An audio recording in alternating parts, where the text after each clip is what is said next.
கடவுளுடன் காலை வணக்கம். புனித யோவான் எழுதிய நற்செய்தி 6ஆம் அதிகாரம் 60 முதல் 69 வரை உள்ள இறைவார்த்தைகள்.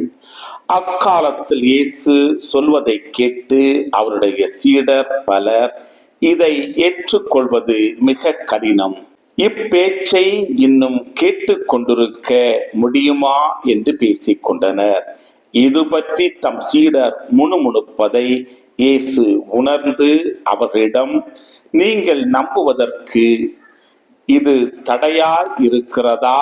அப்படியானால் மானிட மகன் தாம் முன்பு இருந்த இடத்திற்கு ஏறிச் செல்வதையும் நீங்கள் கண்டால் அது உங்களுக்கு எப்படி இருக்கும்?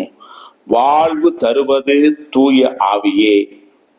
ஊனியல்பு ஒன்றுக்கும் உதவாது. நான் கூறிய வார்த்தைகள் வாழ்வு தரும் ஆவியை கொண்டிருக்கின்றன. அப்படி இருந்தும் உங்களுள் சிலர் என்னை நம்பவில்லை என்றார்.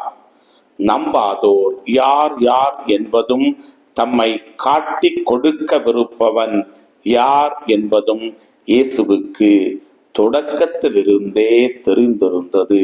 மேலும் அவர், இதன் காரணமாகத்தான் என் தந்தை அருள் கூர்ந்தாலன்றி யாரும் என்னிடம் வர இயலாது என்று உங்களுக்கு கூறினேன் என்றார். அன்றே இயேசுவின் சீடருள் பலர் அவரை விட்டு விலகினர். அன்று முதல் அவர்கள் அவரோடு சேர்ந்து செல்லவில்லை. இயேசு 12 சீடரிடமும், நீங்களும் போய்விட நினைக்கிறீர்களா என்று கேட்டார். சீமோன் பேதுரு மறுமொழியாக, ஆண்டவரே, நாங்கள் யாரிடம் போவோம்?